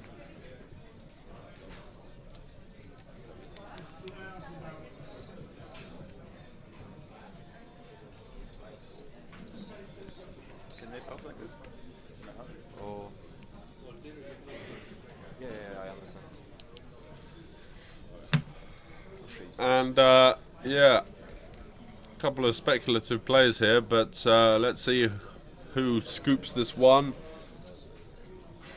A couple of great looking hands in the form of, you know, Franke and Barry's are pretty good, and Franke would need much less than that to go all in for the 200, by the way. And this is a big spot for Matus here, who's spun it up early on in the stream, and if he can win this one, he's going to have a good chance to take down the Cash Game Festival trophy, which is probably one of the considerations that he was thinking about when he did go for the sort of over limp back raise.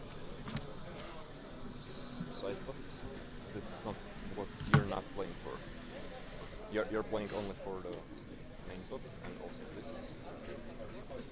Yeah. 8 back.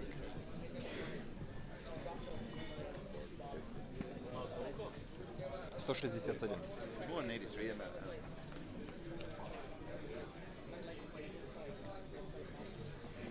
Queen 6-7. Matus has flopped himself a king high flush draw, and Lubo has bottom 2 pair.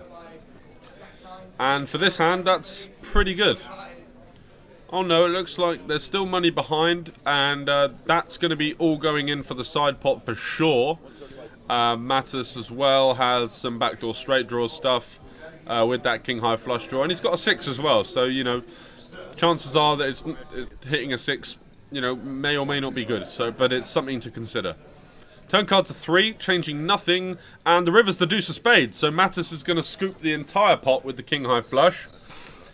Barry, unfortunately, just with the ace of spades, doesn't have a spade with it, else he'd have scooped. Franke was hoping for a 9, didn't come. And Lubo, you know, it was almost an impossible mission for his 2 pair on the flop to hold up. And yeah, everyone else seeing the bad news, and Matus here running the show as he's up to 1.6k in the stack, and I believe he was only in for about 400. So Yeah, but before the last card. Bowie Effect is in the 530 on Finton's left. So what a dream spot.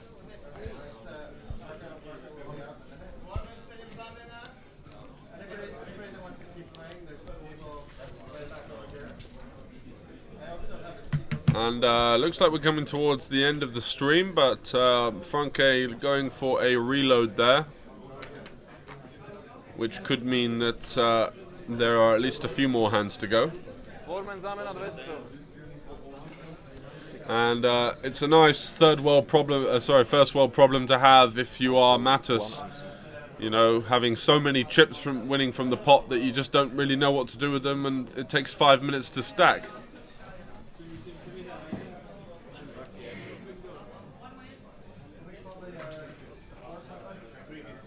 We're playing 4 cards. So we're playing 5 cards.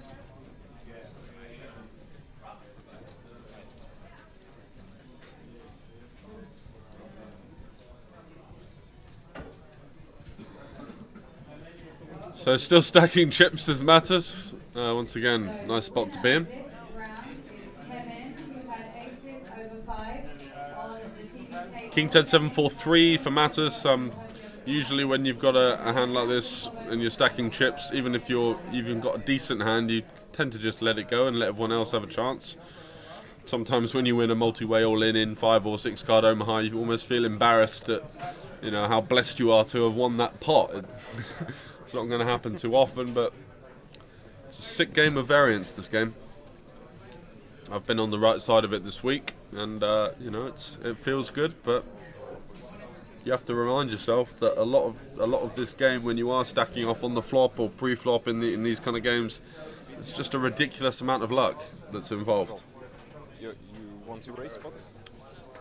There was a raise. So Franke popping it up on the button with the 10-9-9-7-6, reloading to 200, and you know, his hand's not too bad. He's double suited and he's got some connectivity. It's certainly a lot more playable than some hands that I've seen him with before. Karen has a relatively nice hand as well with the ace suit and the jack suit. The 8-6-2 isn't the best of side cards. However, you know, she is in an inflated pot with Franke, and good things can happen as she does have both of his suits covered. Wow, queen, queen, queen on the flop. Karen and Kevin not having a pair between them, so Franke's pocket nines are actually good for the check mark here. Let's say if, it looks like Mattis has got so much in front of him that he's sorting out all of the reloads as well. 7 on the turn, and it's going to check round once more, and it's a jack on the river. And is Karen going to stab at this? Maybe try and bluff? It's certainly plausible. Really pretty rare that anyone can have a queen once it's been double checked. Full house.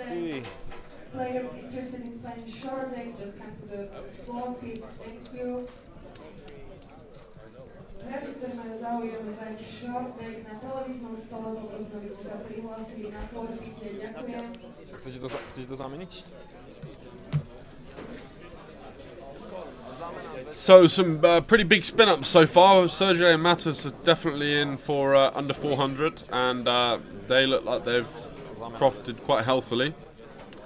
And once again, it's a good reason for why we've divvied up the trophies for the Cash Game Festival. It's not just one trophy anymore, it's one for each format, and there is one for Omaha, and we were seeing before that the Hold'em guys weren't really standing a chance to have a shot at the trophy because it was just being won so often by someone that was, you know, winning multi-way all-ins for fun in 5 or 6 card Omaha, which, you know, someone's going to come out on top for a lot of money in these games. The variance is huge, and just the sheer amount of money that's flying in with all sorts of crap is incredible compared to Hold'em.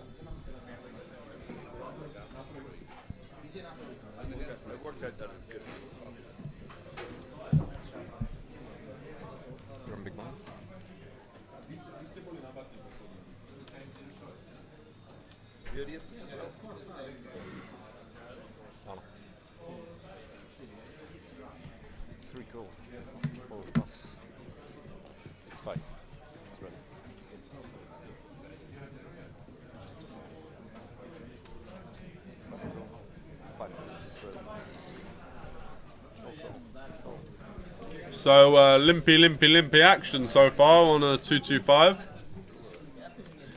Barry coming along. Oh, looks like we might be playing a bomb pot. That's probably why. So it's a bomb pot, single board bomb pot in 4 card Omaha. 1 check, 2 check, 3 check. And who's flopped the lot here? So Kevin's got himself top 2 pair. But it's pretty scary on a board like this because anyone can have 4-3. You know, it's a hand that you can sometimes eliminate in other forms of the game. Lubo's got 4 hearts in his hand, so even though he does turn a flush draw, he's not really got that much equity. And an ace on the river, and it looks like Kevin is improved to the second nut full house. Well, whether he's going to be able to get any money out of this hand, I don't know. Probably not. Can't see what Barry's got, but unless he's got an ace, unlikely to be paying.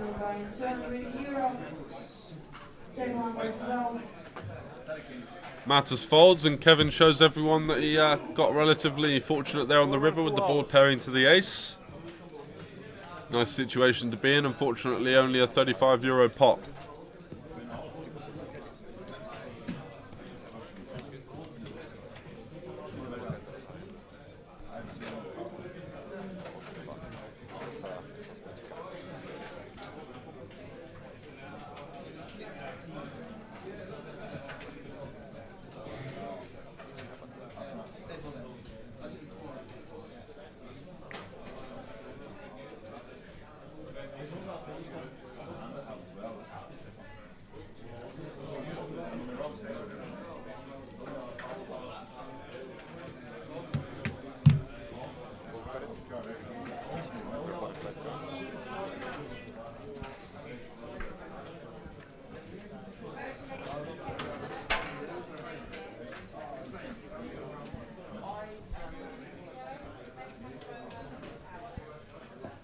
Okay, so moving on once again.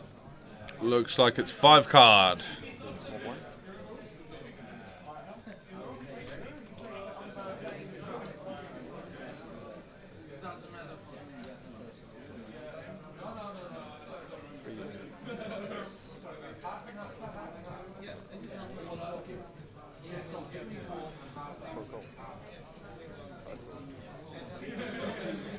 So Karen calling here, Kevin coming along, Franke of course, he's either calling or potting, mostly potting, but this hand is particularly bad, so he decides to just call. Paolo has the double suited aces with, you know, not the best side cards with the 3-2. However, you know, he's got position, he's got a lot of loose players in the mix. Certainly wants to be pumping it up and and getting the action, as we're joined by Matus here, who's got the absolute lot, haven't you? Fuck me, there's a lot of chips in that. He's got 2 chip stacks, 2 trays of chips. That's how much money he's got in front of him. Very well played, sir. Nice work. No. 160 blind. Bam bam. Thank you, ma'am. First place. Yes, first place. Yeah. Very well done. All yesterday. Yeah, first place still. Yeah, yeah. So, good stuff from Matus. And Franke has stacked off here with, you know, his clubs aren't live, his ace is dominated, but let's see if he can find a way. Not going to be doing too well on that flop. Barry has a boatload of equity. And wow, the aces hold up. Barry misses absolutely everything. Franke never really had a shot after that flop. And Paolo, with a low card pairing. And Franke needs to find... I think Franke must have been all in blind there. I'm not really sure what happened.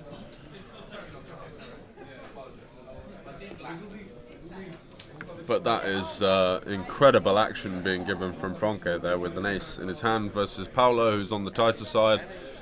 You know, I don't mind Barry's play. He's got a 5-card rundown with double suited, and you know, you're never going to really be in that bad shape with that kind of hand. But Jesus Christ, that was a real donation there from Franke.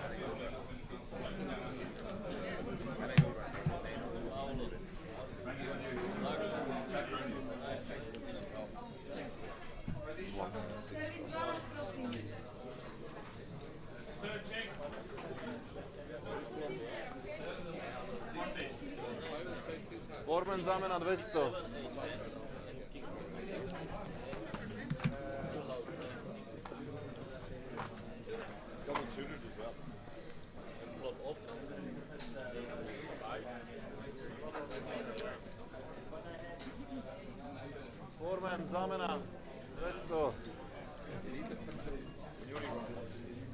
How many cards? Looks like Barry's in for a reload. Something in the... Yeah, about 200 he's going to be reloading. Looking to spin it up towards the end of the stream.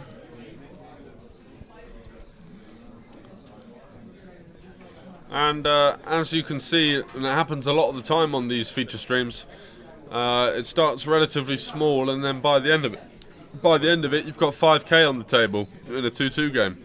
2 more hands. So let's see how big the pots are going to get towards the end. Hand 31 here, been streaming for just under 2 hours. Let's see what happens. Once again, the pots are going to be a little bit smaller pre-flop now with Franke out of the action.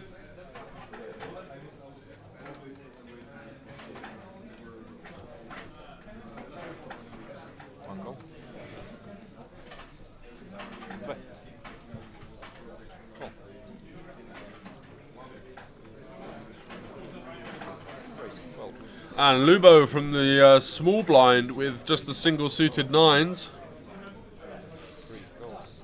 Might be a little bit hot under the collar, as he's not been running particularly well since he spun up. Well, I say that, within the space of 2 hours he's gone from 300 to 28, but all the way up to 800, and then all the way back down to 300. So it's been pretty much a roller coaster ride for him. And he's going to get the 5-way action here, of course, as you know, people in 5-card Omaha generally aren't limping to limp fold in a single raised pot. You might be able to force them out if it goes raised 3-bet, but for the most part, if they're in there from early position, that's because they're going to be limp calling whatever sizing that's offered to them, which is something that tends to hold true in live poker anyway. Kevin has himself top 2 pair here with the gut shot as well. That 5-3 coming in handy. Usually doesn't, the 5-3 side cards, but he'll be pretty happy with it in this flop. Barry's got himself a flush draw. He's got a gut shot as well, and should be seeing a bet here from Kevin.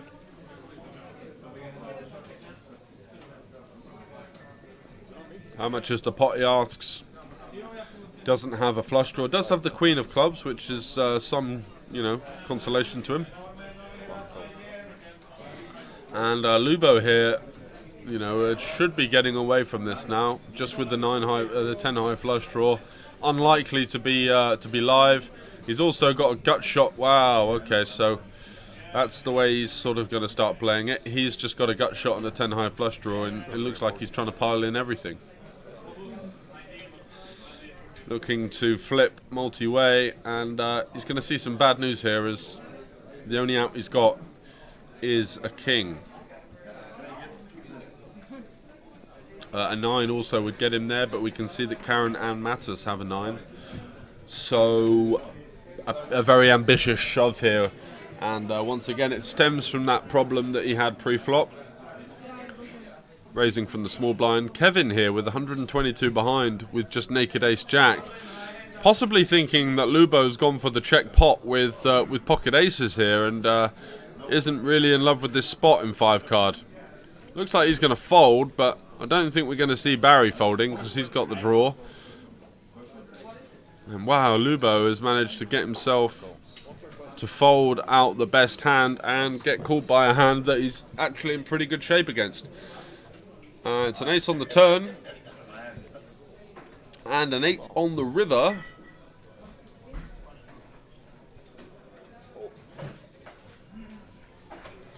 And Kevin's going to be absolutely distraught when he saw that turn card, having folded ace-jack with no side cards.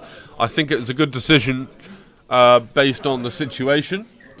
But unfortunately in this one, it was being bluffed by someone just trying to represent the aces with basically a weak draw.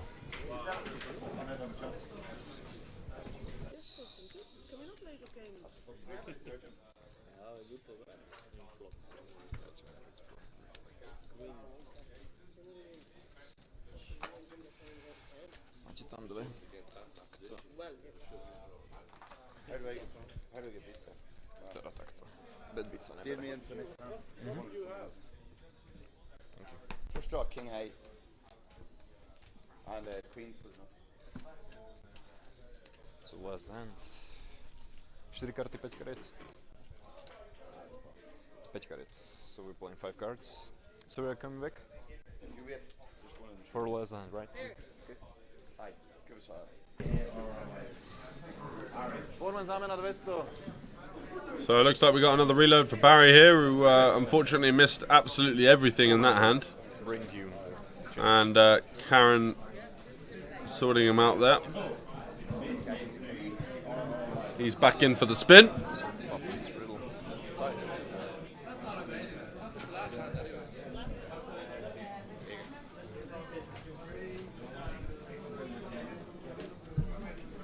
Barry is the first one who will press hand to Retro Promo with a straight 6 to 10. Go on, Barry! You're a big blind.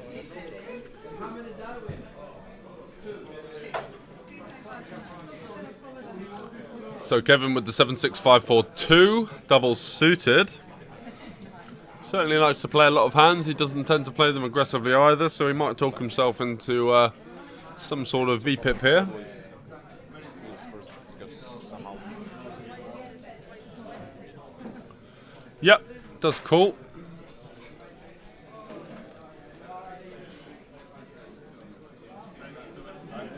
So, 5 goes 2. And Barry looks interested as well. Just going to come in for a call.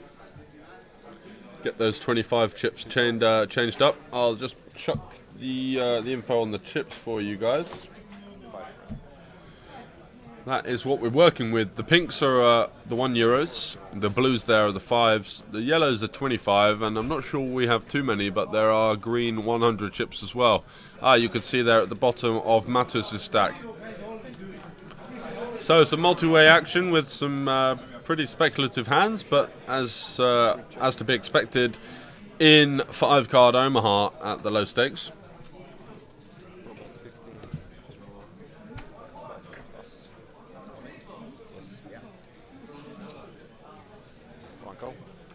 And Karen's going to lead out right away. She's got herself an open-ended straight draw.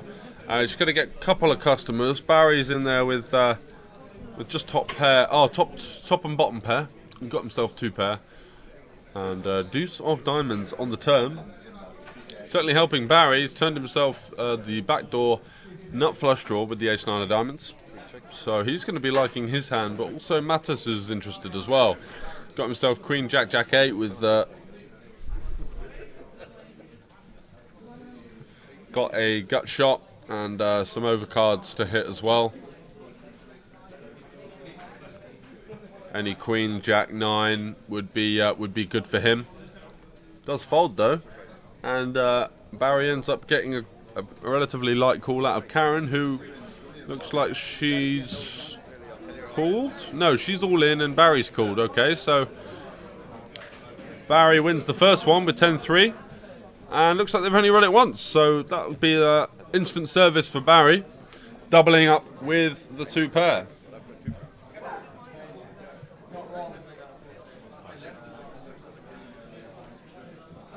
Karen realises that she's missed just about everything. Open-ender, flush draw.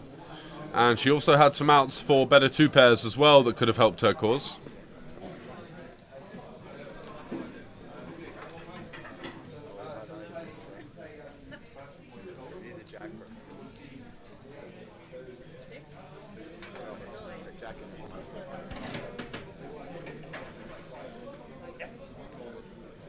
All in 7 times win 1.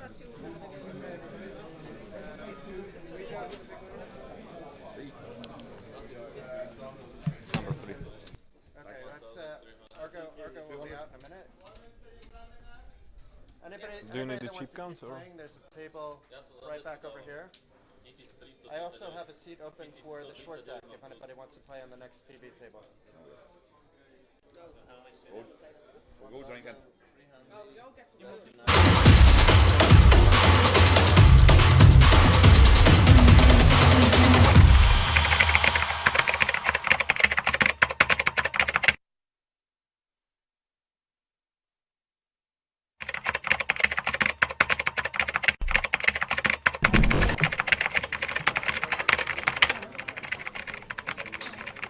So looks like that's going to be that for the Omaha stream, guys. We've got short bet coming up for you now very shortly, and I look forward to seeing you guys there. I'm going to be playing myself, and all the best.